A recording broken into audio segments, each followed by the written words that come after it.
where the human race began. Nearly 1 billion people live here. And it's a continent with an incredible diversity of communities and cultures. Yet we know less of its history than almost anywhere else on Earth. But that's beginning to change. In the last few decades, researchers and archaeologists have begun to uncover a range of histories as impressive and extraordinary as anywhere else on Earth. It's a history which has been neglected for years, and it's largely without written records. But it is preserved for us in the gold and statues, in the culture, art, and legends of the people.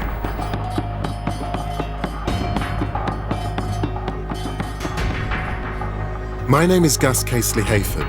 Over many years, I've studied the history and culture of Africa.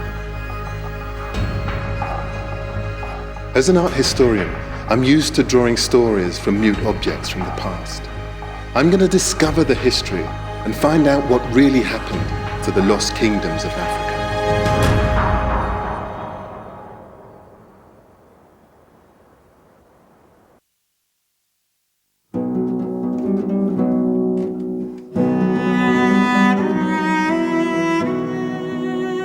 Many of the stories of Africa are told here, the British Museum in London.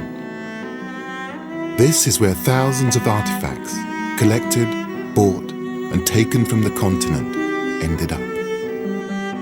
When they were first discovered, objects from the ancient kingdoms of West Africa stunned the world. None more so than these extraordinary plaques. They came from what was once the Kingdom of Benin, and are around 500 years old. When the British came upon these objects in 1897, they thought there's no way they could have been created by Africans. They were amazed at the detail and the intricacy.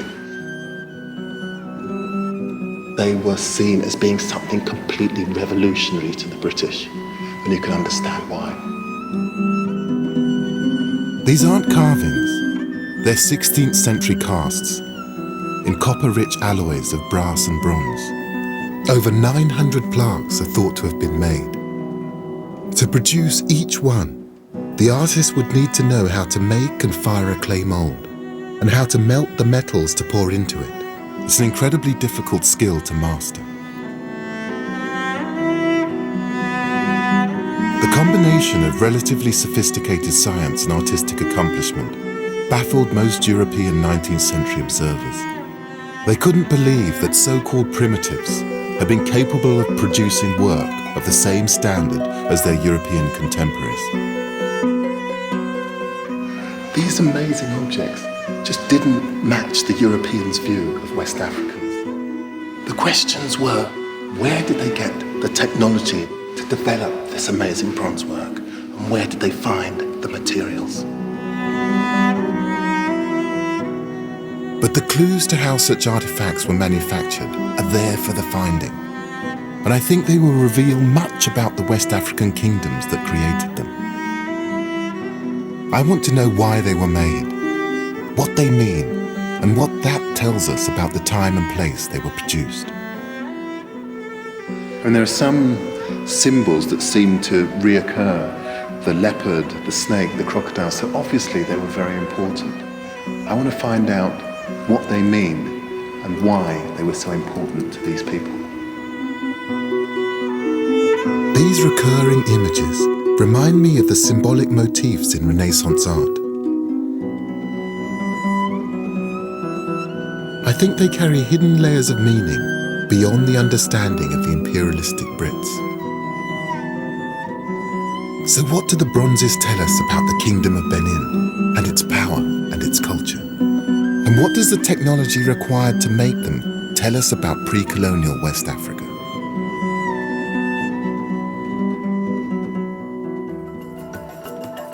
I'll travel to modern-day Nigeria, where the Kingdom of Benin reached its height in the 16th century.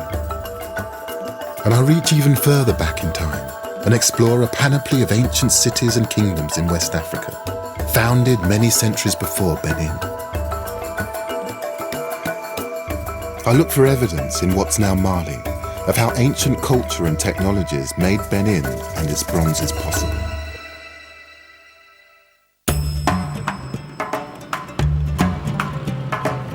The centre of power of the Kingdom of Benin was Benin City. Today it's one of Nigeria's thriving cities, home to over 1 million Africans. The main circle in the centre is dotted with statues, public art depicting Benin's history. For 600 years, until the late 19th century, it dominated this part of West Africa. But the kingdom's former scale and power are not immediately obvious, unless you know where to look. Dr. Ekagusa Isian, author of several books on Benin's history, is taking me to see a 500-year-old feat of engineering. At the kingdom's height in the 16th century, a series of moats and earthen walls protected the city and its surrounding land. It was a defensive system that consisted of a ditch and then a rampart. What little survives is overgrown and barely recognizable. But archaeologists have found evidence of a vast network of trenches and walls up to 9 meters high. They zigzagged around the city area for an incredible 4,000 miles. Benin really was the capital of this part of Africa. That is the eastern part of the west coast of Africa. Benin was the principal town. It was an important center of the culture of this part of Africa. It was an important center of the political reach along this huge area of the eastern portion of the west coast of Africa. The kingdom was governed from a vast palace by a hereditary ruler, the Oba. And his subjects were animists, believers in the idea that souls and spirits existed not only in humans, but in animals, plants, and the earth itself. At its height, it exerted political, military, and economic control over an area stretching almost 40,000 square miles. In the 19th century, the British saw the kingdom as an opportunity to extend their influence in Africa. They established a trade agreement, but when Benin reneged on it, relations deteriorated. A British delegation ignored warnings not to approach the Oba and were massacred, leaving just 2 survivors from over 200 people. A month later, in February 1897, 1,200 British soldiers arrived in response. The city walls didn't stop the British punitive expedition, and the city was razed to the ground. At the royal palace, they found artwork that they couldn't believe had been created by Africans. Around 2,000 pieces were taken, sold, and distributed to Western museums. The Oba was deposed and died in exile. It was a catastrophic defeat for the Kingdom of Benin, but that's not the impression you get from the modern monument in the center of the city. It shows a Benin warrior standing victorious over his dead and dying British enemies. And I actually see it as a triumph of narrative, that we will continue as a nation, whatever. Ultimately, it tells the story of a victorious nation, victorious in the sense that it proudly tells its stories, whether it's in the Benin bronzes or whether it's in monuments like this today. In Benin, it seems history isn't written by the victors, it's written by the artists. And the Kingdom of Benin disappeared only for a short time. In 1914, the British restored the monarchy to Benin City to help administer their Nigerian colony, and a modest palace was rebuilt. The traditions of the kingdom that have survived are maintained from an enclave in the city centre. I've been granted a royal audience, an opportunity to attend the Oba's court, where hereditary and appointed chiefs gather each day. When His Royal Majesty the Oba of Benin enters, the chiefs greet him with "God save the King."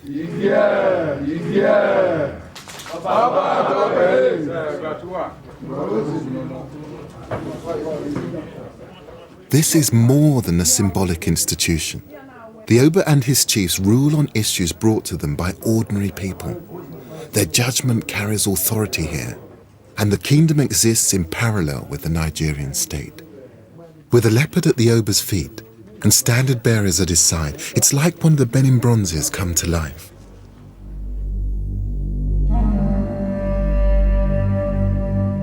This is the kind of occasion he believes the plaques were designed to mark. Those bronzes were not made for museum pieces. Initially, in the absence of photography and writing, they were made to depict, illustrate events in the palace or in the community or some festivals. That's why you see them. They were made as, in the absence of photography. That's what they were meant for initially. Yes. And how important are the bronze casters, the smiths, the people who actually make these objects? They are a guild of a royal guild, specifically to be doing this thing in the olden days. The Bronze Casters Guild exists today. Their main business is tourist souvenirs, but the makers are still an exclusive group of craftsmen with high social status. Membership of the Royal Guild is hereditary. Ikpongwusa Ine's family have been bronze casters for as long as anyone can remember.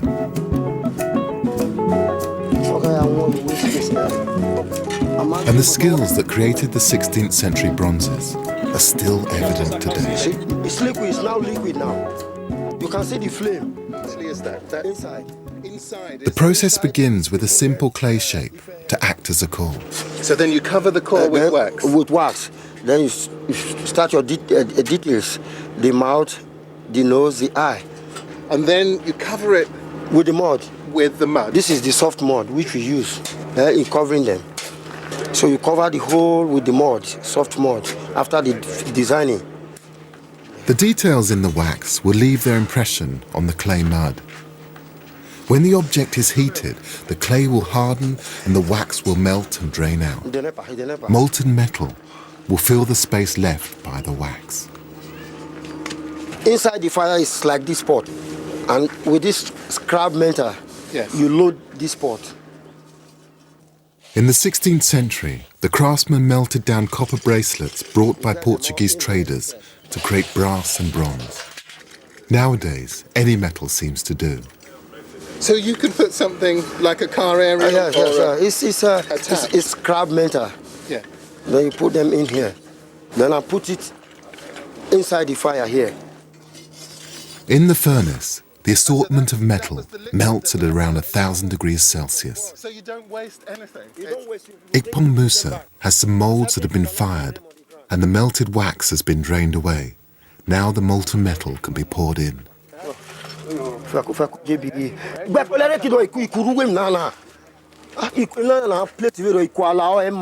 just amazing to think that these processes haven't changed for hundreds of years. No, it doesn't change. But the thing is, it still feels It's still the same. totally relevant as well. Very. The same way in 100 years ago, the same way today. The same processes from one stage to another, is the same process. And in terms of the relevance, is it still there? Do people still feel these are important? Very. We have more than 100 and something members of bronze casters along the streets. Really? Walking. And they still feel... And the junior ones are still coming up. Really? And they feel connected to the Oba and the Royal Palace? Yes. Yes. So those old stories and traditions, they're as important to you as they ever were to your ancestors? It remains this year, next year, and forever. Forevermore? Yeah. Once the mold is cooled enough, it can be chipped away to leave the metal cast. It strikes me that Ikpongwusa and his fellow bronze casters have an impressive range of skills. They need to understand pottery, metallurgy, and have artistic ability. And the same skills would have been required 500 years ago to cast the Benin bronzes, something the Victorians could hardly believe. Oh, I'm beginning to see what it is now. It's hands praying. It's a prayer hand. I see. It's a prayer hand. A Christian ornament which has been created using a centuries-old technique.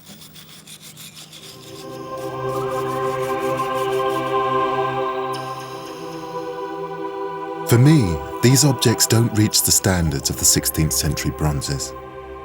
But these are for the tourist rather than for the royal palace. Reminders of the quality craftsmanship once commissioned by the king now lie in Benin's City Museum.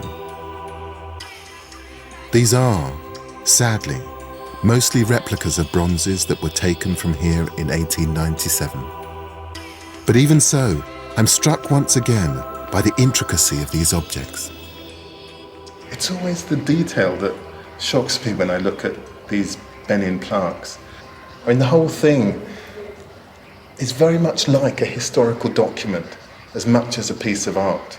I mean, this is depicting very particular people, and you can imagine them in all of their finery because you can see it actually depicted here, the detail of the textiles, the layered textiles that they're wearing.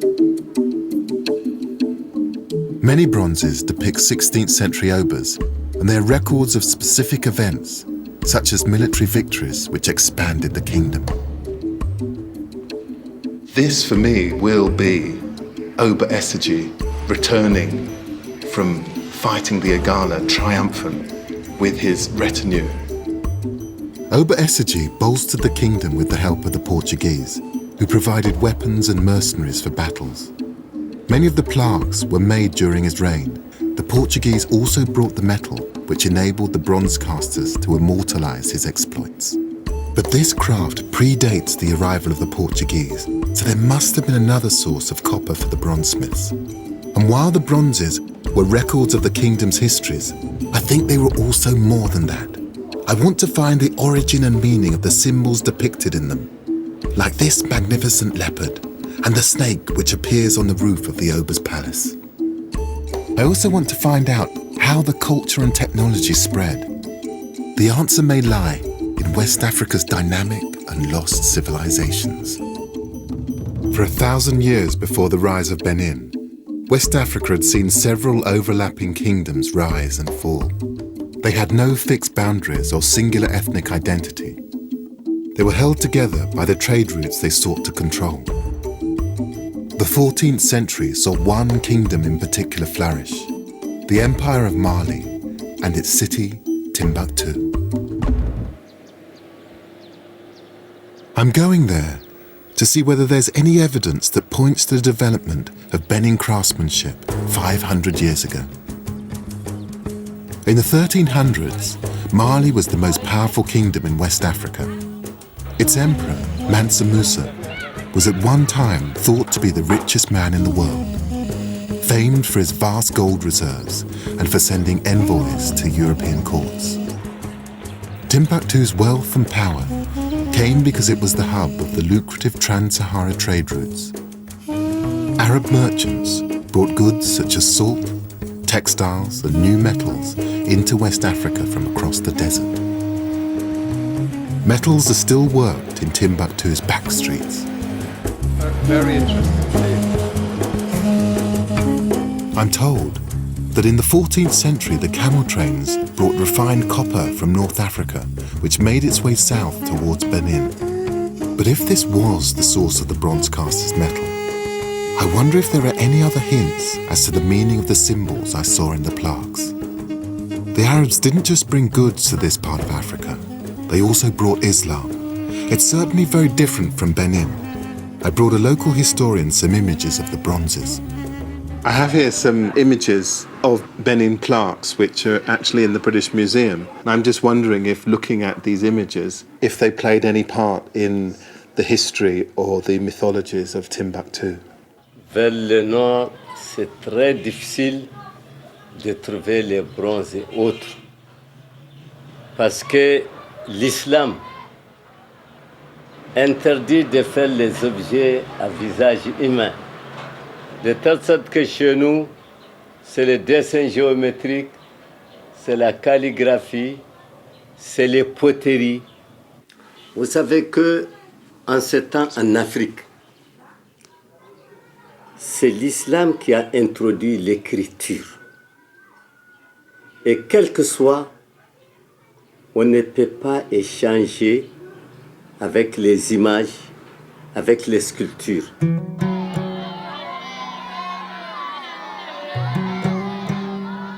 Timbuktu's storytelling is owned by teachers and scholars from the libraries and the ancient university, not by guilds of craftsmen. Timbuktu may have been the source of copper for the bronze work further south, but not the imagery, the techniques, or symbolism I've seen. But further south is another important ancient city of West Africa. 220 miles from Timbuktu is the city of Djenné. Perhaps I can find clues there as to how the culture and craftsmanship of Benin may have developed. It lies on a natural thoroughfare, the inland delta of the River Niger. Djenné was established here around 800 AD, 3 centuries before Timbuktu, and 800 years before the Benin bronzes were cast. This is Djenné. It's one of the great markets of West Africa. And when the market's on, the town here swells to more than 3 times its usual size. This is one of the great spectacles of West Africa. I've arranged to meet a local historian and guide, Amadou Cissé. Hello, Good to meet you. nice to meet you. Thank you. Welcome to Djenné. Djenné was flourishing by the 13th century, and there's been a thriving market here ever since, overlooked by the great mosque that dominates the city. But it isn't just a local market. Djenné has long been connected with far-flung destinations, and the proof is on the market stalls themselves. These are beautiful beads. Those are the old beads. These are old. Because I know that there are beads that have been found here that Yes. are more than 2,000 years old. Of course. That may have come from India or China. Of course. So they found one bead, another, and they put it together and make them necklace. At its peak, it was without doubt one of the great markets of West Africa. I mean, the trade from here supported the development not just of the mosque, but of a huge infrastructure across the area. And it drew people from miles around. Its strategic position as a trading crossroads meant Djenné was contested and conquered by several kingdoms throughout its long history. Yet Djenné has managed to hold on to particularly local traditions. These mud buildings are unlike anything else in West Africa. Amadou, this is a beautiful house. The architecture of Djenné is unique in the world. Amadou says that each architectural feature has meaning. The vertical columns indicate that the owner had 2 wives. There's one pillar at the top for each of his 5 children. This symbolism has more in common with the craftsmanship of Benin, nearly 900 miles away, than to the writing traditions of Timbuktu to the north. So that was in between the 12th to the 13th century. People are doing a building house on that type of architecture. Yeah. Islam forbids representative images, but could this architecture be an outlet for artists here? Every house tells a visual story. It's a mud building. We have to rebuild our house every year. When there is, for example, because it's a mud building, in the rain season we lose a part of the wall. When there is some a new birth in our family or somebody died, we change the whole architecture every year. And so that must mean that there is a whole tradition of masons and of people who preserve and conserve these buildings. Yes, yes. Djenné's masons are all from a hereditary guild, just like the bronze casters of Benin. And with their special skills, the masons maintain their old traditions, as well as the ancient beliefs and symbolic codes. Amadou's mason friend, Tamusa, makes special bricks, mixing mud with rice, charcoal, and other material. In so doing, he infuses them with magical animist powers to protect and bring luck to the homeowners. Every buildings of Djenné, they always start with this With technique. this. So then you have a special bricks, 5 special bricks made with, against those areas, mixed on the mud. Oh, I see. Okay, who are going one on that corner, one to another corner of the house. So the 4 corners of the house have to get those special bricks. So one in the middle, on the center of the house. Then you build the house.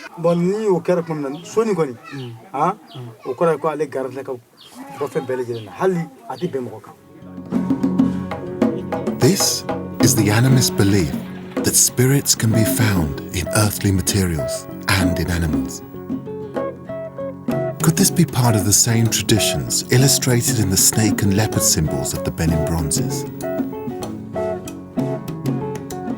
Djenné was not the first city to be established on the inland delta. Less than 2 miles away lie the remains of the oldest known city in sub-Saharan Africa, Djenné. There, archaeologists have found evidence that animist beliefs go back even further in time. Amadou and I are going to explore it with the help of a government archaeologist who helps preserve the World Heritage Site. But I would like to introduce him. Yes. He's Mr. Samake. Mr. Samake. Samake. Yeah. Nice to meet you. So he's going to tell us about Djenné. Yes, of course. He's an expert. Really? Yes. Wonderful. For centuries, Djenné lay ignored, its history and significance completely unknown. But just 33 years ago, a team of archaeologists realized that this unassuming mound was in fact made up of debris 5 meters deep. It revealed evidence of an ancient city 1,000 years older than Benin. Djenné was first settled around 200 BC and was inhabited until the 14th century. It's thought that the arrival of Islam may have contributed to the demise of the animist settlement. Here, as an animist place, there was no room for the people to pray because the Islam recommend to pray by group. So there wasn't a room for all the religious to pray. So then the king decided to build in the 12th century the first mosque. He made his biggest. People are curious to see that's big building, that's big mosque. And so then since this guy decided to build this mosque, so then start the decline of Djenné. But the fact that animist beliefs were practiced in such an ancient city is important. It means that spirits like those in the mason's bricks have been a profound part of West Africans' lives for many centuries. But Djenné's significance is not just metaphysical. Artifacts found here have convinced archaeologists that Djenné was the region's first major trading crossroads, possibly from the time of its settlement around 200 BC. Evidence of craftsmanship is scattered everywhere, and it's a technology with a distant link to the manufacture of the Benin bronzes, pottery. Can you tell me from these shards of pot what periods are represented here? I mean, if you pick up, there seems to be pottery of so many different types, so many different kinds of decoration. 850 until the 11th century. From the 850 until the 11th century, people had used this technique. À partir de 1100, on est jusqu'à l'abandon de Djenné au 14e siècle. Voilà, jusqu'au 14e. So when this city was being abandoned, these were the kinds of pots that they were making? Yes, in the 14th century, it was completely abandoned. So this is Djenné at its height, when people are demanding, I imagine, sophisticated pottery. Exactly. They're probably trading with people from right across the region. And obviously then the pottery reflects all of that economic might. Djenné wasn't just making pottery required for the casting technology of Benin. Oh, this is metal. Piece of metal, yeah. So that is from the 800 after Jesus Christ. That's iron. Iron, yeah. Smelted iron. The excavations have revealed evidence of blacksmithing here. The iron industry of Djenné is one of the earliest known in sub-Saharan Africa. And the continuity of remains makes archaeologists believe that there was a guild system here, just like the masons of Djenné and the bronze casters of Benin. This early evidence of metalworking and a guild system means that the craftsmanship seen in the Benin bronzes developed in West Africa over many centuries. But there are no iron ore mines near Djenné. And whilst there were animist practices here, I still haven't found evidence of the symbolism seen in the Benin craftsmanship. But 70 miles away is a living example of an animist community. I'm travelling to Dogon country to see how and why their culture and traditions endure, and whether there's a link to the Benin bronzes. The Dogon live in a succession of small villages, clinging to the lower reaches of the Bandiagara escarpment. It's a spectacular 150-mile-long sandstone ridge that rises above the savannah.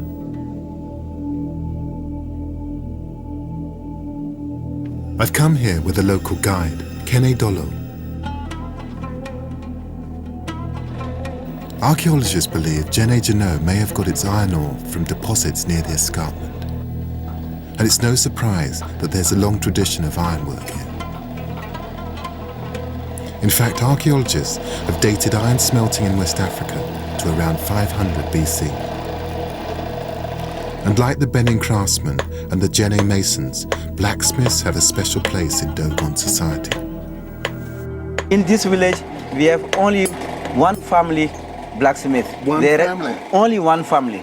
And that is because they're a very important caste family. Right. This is passed down from father to son, is Yes. it, these traditions? Yes. And is this the father over here? Yes, it is his father. So they would know about the history of these guys, that they bring them to life. Right.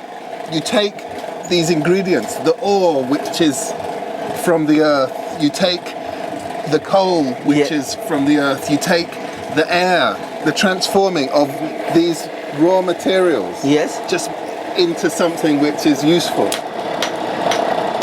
Filling them with a kind of spirit. Yes, the blacksmiths have a lot of secret in their life. You have important magic. The blacksmiths don't just magically transform iron ore into metal. They also work in wood, carving masks and figures.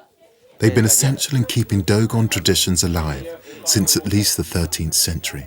Some of the blacksmith's handiwork is appearing this evening in a ritual called Dharma, part of a funeral ceremony.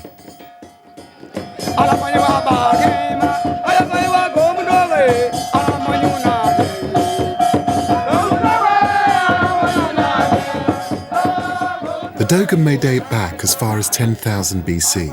No one's certain. But these are traditions that developed over many centuries at least. Could this be the system of symbols I'm looking for? The beginning of an artistic tradition that leads to the bronzes. This ceremony is to lead the soul of a recently deceased elder to his final resting place. It certainly contains echoes of the plaques.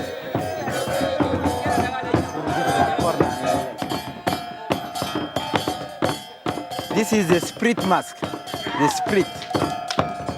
This color, it is the dead color. Yes. If somebody is dead, we put on this color of clothes. Yes, indigo.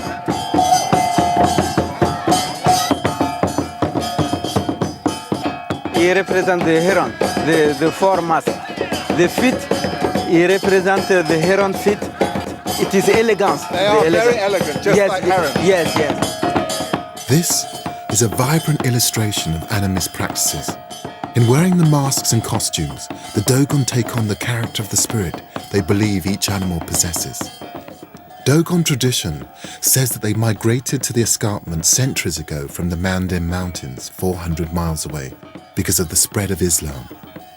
They sought somewhere they felt secure to continue their animist traditions without the fear of being converted. These are snakes. Yes, it is snake, the two masks. Yes.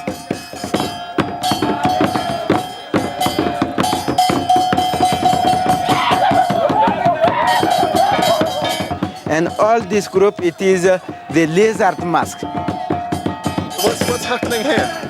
It's dancing to goodbye the bad spirit to go away from the village. Yes, because it touches the ground. To clean the village, bad things go away. Oh, bad, this is warding away all the evil. Yes, yes.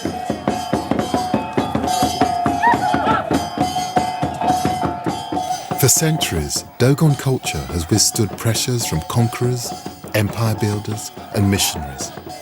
This breathtaking performance is art, spirituality, and symbolism all rolled into one.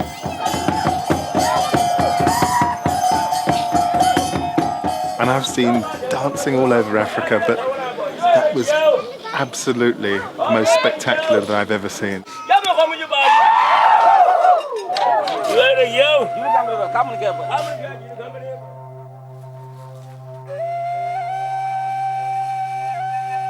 In the morning, Kenny takes me to see another way Dogon culture is represented. As part of the design of a granary, belonging to the chief and spiritual leader, the Hogon.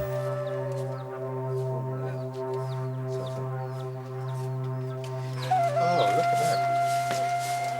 This is the granary door. I see. The door for the granary. You see? This is the Ogon. Yes, it is the older person in the village. And all this group of masks represent the Kanaga mask. Oh, the mask with the lizard on the top. Yes, yes. And these are the lizards. It is a lizard. Being danced by these men Yes, down here. yes. And this is the head of the lizard. And this direction represents the sky. The door isn't just about spiritual belief. It also commemorates the trek undertaken by the Dogon people from their original homeland around the 13th century. This is the 8th family Dogon come from Manding to here. So these are the original people who Yes. migrated all the way from the Manding Yes, down yes. into the Dogon. He lands. walked to Manding Yes. by feet to be there. So this is a piece of history. This is history. Yes, yes. This is In wood. Yes, in wood, and it is the acacia wood. We take some piece to make a door with a Dogon history to give the old information to the young generation. young people. Yes, to didn't lose our culture. Here, 800 miles from Benin, is a living example of the same kind of history and storytelling as we find in the bronzes. The techniques may be simpler, but the purpose seems strikingly similar. The determination to record cultural heritage is common to the Dogon, the Benin craftsmen, the Jenne masons, and the guilds of blacksmiths in West Africa. The need to maintain their identity was vital when kingdoms, new religions, and centers of power were fluctuating over the centuries. But I want to know whether the animist symbols the people use here shed light on those used in the Kingdom of Benin. I've made an appointment to see some elders in a neighboring Dogon village, a mile along the Bandiagara escarpment. I brought my sketches of the symbols used in the Benin bronzes to show the elders. We're meeting in the Tokuna, a men-only gathering place in the centre of the village. Do you have any traditions with leopards? Leopards. Leopards.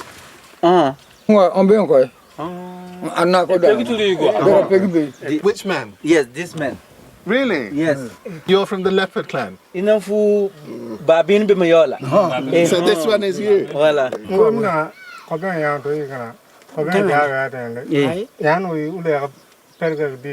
Yeru.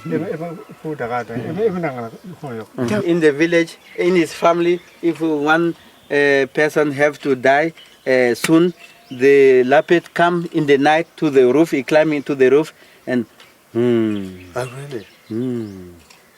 And you know, bad news is coming in the family. Something bad's going to happen. Someone's going to die. To the Dogon, the figure of the leopard certainly has meaning and symbolism beyond the physical. I wonder if the same is true of the snake. In Benin, Yes. this design of snake Yes. originally was found on the roof of the royal palace. These are snakes around a woman's face.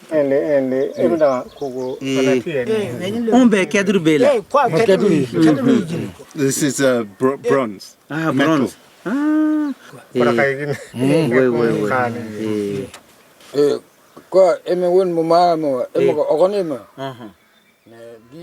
Here, the snake protects the village leader. It seems to have a protective function in Benin too. 500 years and 800 miles away from the Benin bronzes, the Dogon people attach meaning to the snake and the leopard that chime with those on the plaques. And there's also evidence of indigenous development of metalworking skills throughout the region. But the bronze casters of Benin needed to know about more than metallurgy. To create a cast, they first had to make a mold. That required the knowledge to manipulate clay.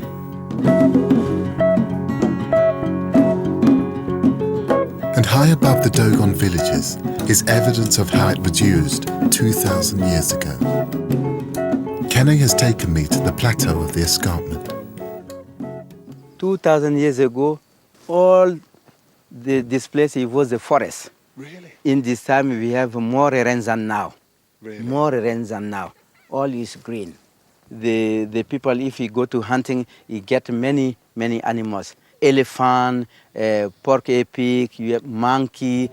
The people who lived on the Bandigara escarpment 2,000 years ago were the Telem. They're believed to have been red-skinned pygmies, and they built dwellings into the rock face itself.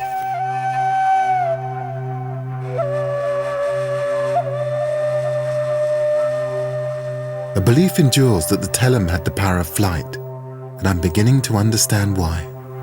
But it does look quite precarious.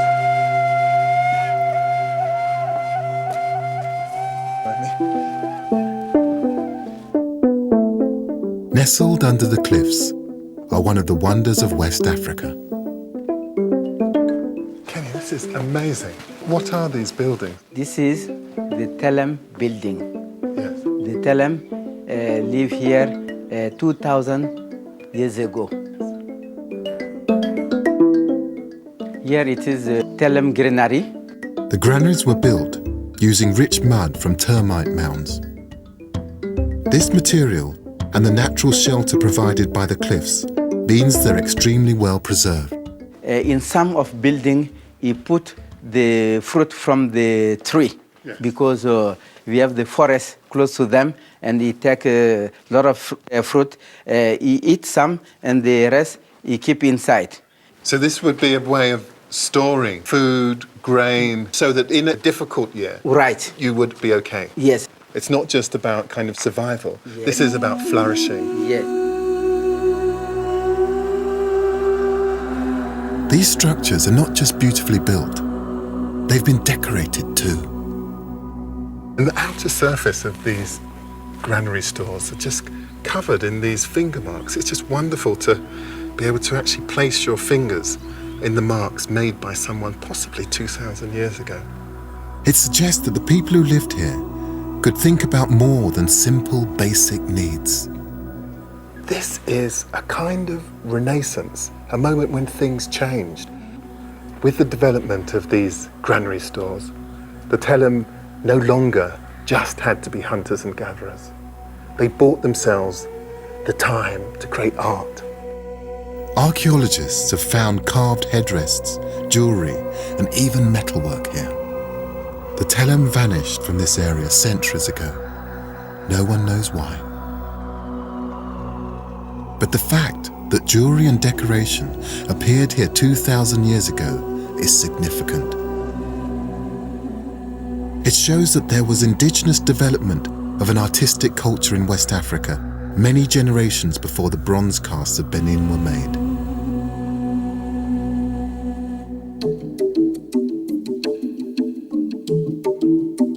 And nearby, some astonishing discoveries have revealed further evidence of craft. They may force experts to rewrite the history of West Africa's development. At a place called Onjugu, the past hasn't been dug up by archaeologists. It's been revealed by nature. It's hard to believe, but within living memory, it was impossible to stand where I'm standing now. The water levels of these two rivers used to be much, much higher. But after a huge storm, the rivers broke their banks. They changed course. And what they revealed in the mud has changed archaeology.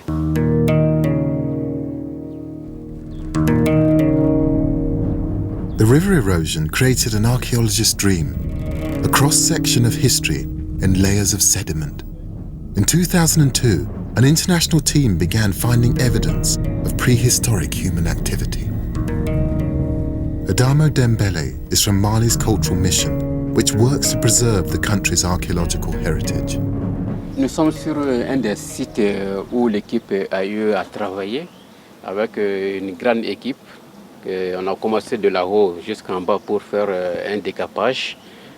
Au cours de ça, nous avons fait la découverte et la lecture des différentes couches qui ont été déposées. Effectivement, nous avons trouvé des tessons de céramique. Et effectivement, il y a toujours une différence des périodes, des époques qui mettent la différence entre les céramiques trouvées. The archaeologists carbon dated the pottery fragments to 11,400 years ago. People were using pottery here 8,000 years before it appeared in Britain. The fragments are 2,000 years older than any other pottery found in Africa. They're the same age as the oldest known pottery in the world. That fairly modest piece of ceramic tells a revolutionary story. I mean, this is a material that must have transformed the lives of the people here. It allowed people to transport things, to store things. I mean, this really is revolutionary. The discovery of such ancient pottery here means that West Africa was way ahead of its time. When West Africans began developing the skills that would eventually create some of the most exquisite art in the world, Europe was just emerging from the last ice age. The British recognised the extraordinary quality of the Benin bronzes when they took them in 1897, but they thought that Africans were incapable of creating them. It's only recently that the full and extraordinary history of West African craftsmanship has begun to emerge. Now we can see how the bronzes give us an insight not just into the Kingdom of Benin, but into a wider history. With fluctuating centres of power, cultural identity in West Africa was more important than a sense of nationhood. The bronzes show us the power of the Oba and the spirits that protected him and his people. And they're the culmination of important indigenous developments over thousands of years throughout this part of the continent. The kingdoms of West Africa share many important aspects: pottery, ironwork, but also a history of telling their story through art. These things were, and always will be, truly African.